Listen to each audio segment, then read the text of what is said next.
Hello and welcome to a new video. Today we're going to take a look at Kingambit in the Master League Premier Cup. This Pokemon got buffed this season. It has a bit of a better foul play now, which is going to be maybe relevant because it's going to be one of the best answers to the most common Pokemon of Metagross.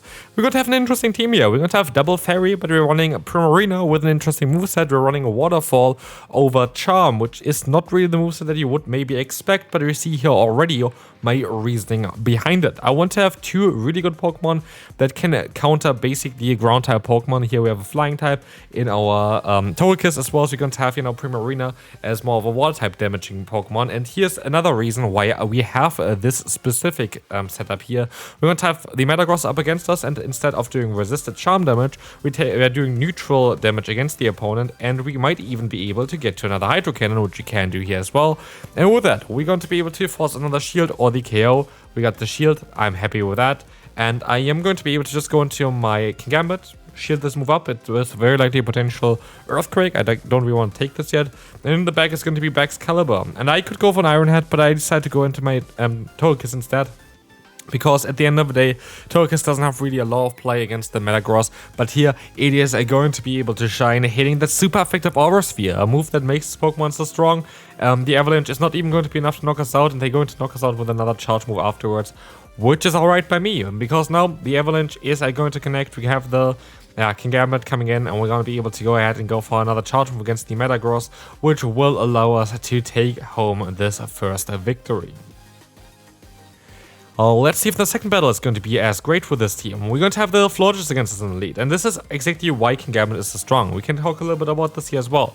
Kingambit is not only good against the Metagross, it's also going to be good against basically any Fairy type Pokemon in this meta, even though it's a Dark type. Because of the part Steel typing, because of the Steel type damage, you're actually in a very solid position with this Pokemon against most of the Fairies. As you see as well, we can go for the full farm down, leaving with a foul play stored. In comes the Annihilate, in comes our Primarina. Well, this is not the best answer to Primate because we don't have Charm. It is still alright. I still have my harder answer in the back, and I'm still going to be able to resist the counter damage as I swap into Tyrantrum. That is not the Pokemon that I expected to see, but there's actually a twist towards Tyrantrum, which I forgot actually happened, which we will see literally this second here. This Pokemon got access to a new move in terms of a Rock Tomb, which is dropping my attack, but actually not doing enough damage to knock me out. And so I can even go for another move here, getting them a little bit lower. Of course, I know the entire opponent's team, and so I can now utilize my Kingambit in order to do something here, and still keep my Togekiss in the back in order to deal with the opponent's Annihilate, and the opponent starts to forfeit immediately. So Primarina is going to be up against us. This is actually going to be one of the more difficult Fairy type Pokemon, because this Pokemon is going to be resisting or take neutral damage from the Steel typing. The Water typing is resisting it. Of course, the Fairy type is where you do super effective damage against.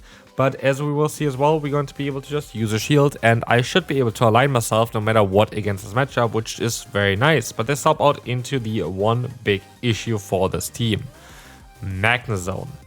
Magnezone is a bit of an issue. It is not to the point where you will not ever gonna win against it, but it is by far the most difficult Pokemon to deal with. And after doing my last video, I basically I think I encountered one singular Magnezone in the battles that I did for the last one.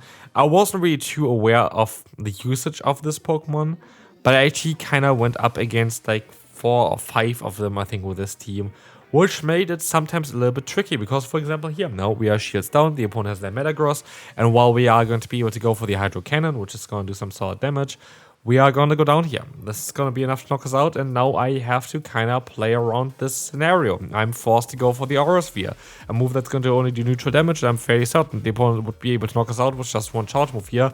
So I swap out straight away, and I'd go for the foul play, and all of a sudden, the battle that just looked like it was impossible to win is going to be something that is back, at least for us, until we see that they have still the Magnezone with too much health. They're going to knock us out, and we can move on to the next opponent. Nearly come back there. We're going to have here.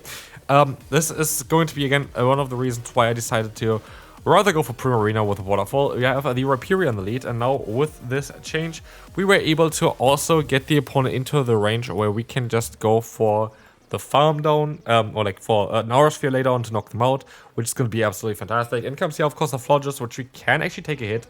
We can even go for another Hydro Cannon. Now we have the option to maybe even align ourselves, which would be amazing. But even if they don't align, like, yeah, they do basically what they did just now, we're gonna use this as an opportunity to get an energy advantage on our Kingambit. We don't have to shield here, but I still do it for no reason at all. It would have been better to let the move go, no matter if it's Chilling Water or if it's the Moonblast. It would have been better to just let the move go and keep the shield for later on, because we don't know what there is in the back, and we know that we would be able to survive a hit. But in comes here now, Jonkus up against the opponent's Rhyperior, and we see that they go for the superpower actually and sub out straight into their Primarina. This is going to be a bit interesting because I have multiple win cons. What win cons do I have here at this point? I'm able to hit the Dazzling Beam, which is by the way very important for damage output. I have the win con of either farming them down and leaving here with energy, or farming them down with my other Pokemon and leave there with energy. Like, those are my two options. Either I farm down on the Jonkus, or I farm down on my other Pokemon, on my Kingambit. And I did kind of neither. I did get enough energy though still here to get a move off against them, and I can still go for an Iron Head, which will be enough to take down the opponent. And we can win here with a nice sweep there at the end. So let's move on to the next opponent. Okay, this is a matchup that I feel like is a bit tricky, because I'm actually not too sure which move is better. So why is there even the debate on which move is better in this kind of case? We have two Pokemon that are the exact same. We have two Pokemon as well that have resisted damage from a move, but we have Iron Head and we have Foul Play.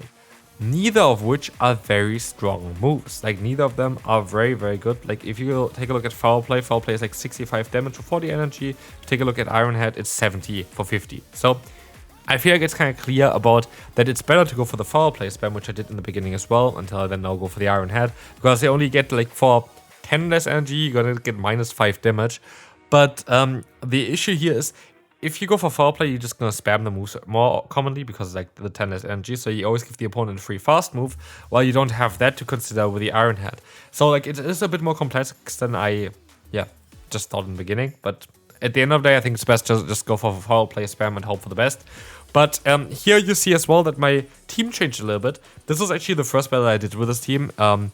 I did have in first the Florges, but then I was like, I would rather have something that's a bit stronger against the Metagross, and that is why I decided to swap in later on into, of course, like after I think I did 2 or 3 battles actually with this kind of lineup here. I decided later on that it's mostly just better to go for the Primarina because of what this Pokemon can provide for us. So yeah, I do think it's going to be a double Fairy backline. Generally, it's going to be very good. I think Kingambit is a very, very good Pokemon as well. But what I think as well for this team, it could be even stronger if you would want to run something like the Excadrill in the lead, which would be also an answer to Metagross, but it would be also an answer to the Magnezone, which would be kind of cool for you, because like you kind of have a bit of a problem here with this team against Magnezone. But yeah, Excadrill could be a very cool alternative, and I feel like that Excadrill generally is a Pokemon that's absolutely underrated. I would like to build my Shadow version of this Pokemon, but I do think that Excadrill still is actually a Pokemon that has a lot of potential in the current Master League meta, and that's why I do think just generally, I think there's a lot of coverage that this Pokemon has. I think there's a lot of things that it can do, and with Mud Slap, Drill Run, and Rock Slide, it's actually really good. Speaking of really good, Florges here is going to be able to finish up the battle for us. Florges again is a very good alternative option though. As we face off against one of the worst possible leads, so we're going to have here the Gholdengo coming in, which is a Pokemon where we can go for the Aura Sphere. We get some damage in against them. We can go for another Aura Sphere afterwards. Both moves are not great. Dazzling Beam is not great, and also, the Aura Sphere isn't great. I just kind of want to spam the moves, but here we're gonna get very important intel, which is very silly by the opponent. They go for the Power Gem. I am to 99% sure that a Shadow Ball would have done enough damage there as well at this point. But what they kind of revealed with us is that they are very likely running no Focus Balls, which you now have a guarantee because I went for the Shadow Ball just now. But if they went for a Shadow Ball, I always still fear the Focus Balls will just one-shot us. So, like, that's just kind of interesting to see. In comes the Charizard, I swap into my harder answer, in comes the Metagross, but the thing is here that is beneficial for us is that we just have a ton of energy lead. We do neutral damage with the fast move, they do neutral damage with the fast move, we do neutral damage with our charge moves, they do neutral damage with the charge moves. The one benefit that they have is that they have way better stats than the Primarina. Pseudo legendaries generally have way better stats than starter Pokemon, and we will see it here as well, because this is not really looking that great. I go for the foul play. I hope they can knock them out. But what we will see here next is what we kind of can expect. The opponent is going to use a shield, and I have no chance of winning this battle actually, because the opponent decides to go ahead and go for their own charge move. Blast Burn is going to knock us out. We have still here our Primarina. My best bet is just to go for 2 Hydro Cannons, and actually it works out quite well. So like that is kind of alright. But let's see on how things gonna be here now. Can we still? We can still get the Hydro Cannon up. Is this going to be enough to knock them out here? It is barely not. I need one more fast move. Don't think there was a way I could have done anything else. So yeah, good game to the opponent. And yeah, well played. Like, it's very, very close battle there at the end of the day. Let's move on to the next opponent, where we will face a very nice lead, because our entire team is actually very good against that. So we want to be able to now go ahead and go for some foul plays against this Pokemon again, but swap out actually now into the Primarina. Again, as we heard already earlier, the Iron Head isn't the best charge move ever, and they actually went for Dark Pulse, which kind of confused me. Now, one reason why I swapped out as well is, again, that I kind of fear the potential of the opponent having the X to Focus Blast, but they're just going to go for the Dark Pulse spam, which is absolutely fine by me. That's going to be a resisted hit. I'm not worried. But I do feel like, based on what they're doing here so far, it makes sense that they are very likely going to run the Focus Blast on this Pokemon. But they're gonna even be able to force a shield from me, which is not ideal. But I can go for another charge move here, and maybe I'm gonna get the knockout. And with that alignment, let's see what the opponent decides to do. They decide to let the move go, and with that I have alignment now. The Hydreigon is gonna go up actually against my Kingambit. Why do I do this? That makes no sense. We have a Fairy type Pokemon in the back. It is mainly because I feel like I kind of need the energy here a little bit more, and so I swap out here now to catch the move from the opponent. And I know that I have 2 good Pokemon against this Pokemon, so it doesn't really matter on what they're going to do here. There's nothing that really the Hydreigon is going to change. And as you're going to see, we're going to be able to get the KO now against the opponent as well. We just have to know, okay, it doesn't actually knock them out, it's just very close. We just have to know what they had in the back, and as we see, it's going to be Metagross, where we have now even Charge Move stored on my other Pokemon, which just sets up the end game. And this is exactly what I try to do here. We just always try to set up the end game. This is always our main objective, because yeah, you kind of want to have a plan on how you want to end the battle. And this is the way we did it. We try to get as much energy as possible on this Pokemon here. And this is absolutely fantastic, because we are going to be able to farm them down. But now we have even more, we are going to be able to now shield up the move from the opponent. They have the Hydreigon still coming in. I just have to go for 2 charge moves, and I will be able to finish up this battle now. As foul play is coming through, gonna get the shield. I can go for another move, and this is going to be it for the opponent. Don't know what they try to do, but that is going to be fine. Now we can move on to the final battle for today. Let's see who we face. Let's see what we will face. We're going to have here another Magnezone, and that is just going to be so tough. And this is, again, like, the one big thing for this team. The one thing that kind of bothers me with this team is the weakness of Magnezone. I think I have been vocal enough for that. I feel like if you want to avoid this weakness, go ahead and go for X-Drill. But yeah, we have here basically a Pokemon now that is kind of limited on what it can do, just because we need to kind of... yeah, we just kind of have to keep the Kingambit with the energy for the Magnezone, otherwise you're going to struggle later on. And here, the opponent has only their resisted damage coming in against our Primarina, which is fine. We are going to be able to take these Aqua Tails quite easily. We can overfarm. In comes the Life Spot. This is actually what I didn't want to face. I wanted to face the other Pokemon, basically, again, because it would have allowed me to kind of force a little bit more shields there. But now they're actually going to force me to stop out of here, which is not ideal. The Magnezone is still around. I should have went into my other Pokemon here. I should have went into my Togekiss. I have no idea why I didn't do that.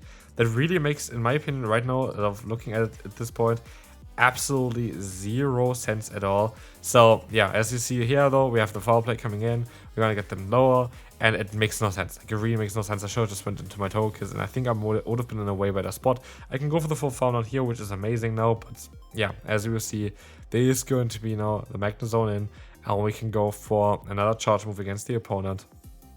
This is going to get the shield. We have still a shield left, which is going to be very nice for us. But as we will see, there's going to be the Mirror Shot coming in. Nice bait from the opponent. And they catch the move on the Gyarados. And that is going to be just so more difficult now, because now there is not anymore the shield which could protect us from the opponent. And it's just, it was kind of tough here. The Aqua Tail is coming in, getting us kind of low. We have to kind of try to sub out. I didn't get this done in time, and I just kind of fumbled the game at the end. So yeah, this was not my best game ever, for sure not. I still try my best to go for the full farm run, still win. I can't. Good game to the opponent, well done. And that's gonna be the first video. Hope you enjoyed it. If you did, feel free to leave a like, and we'll see you then. Bye bye.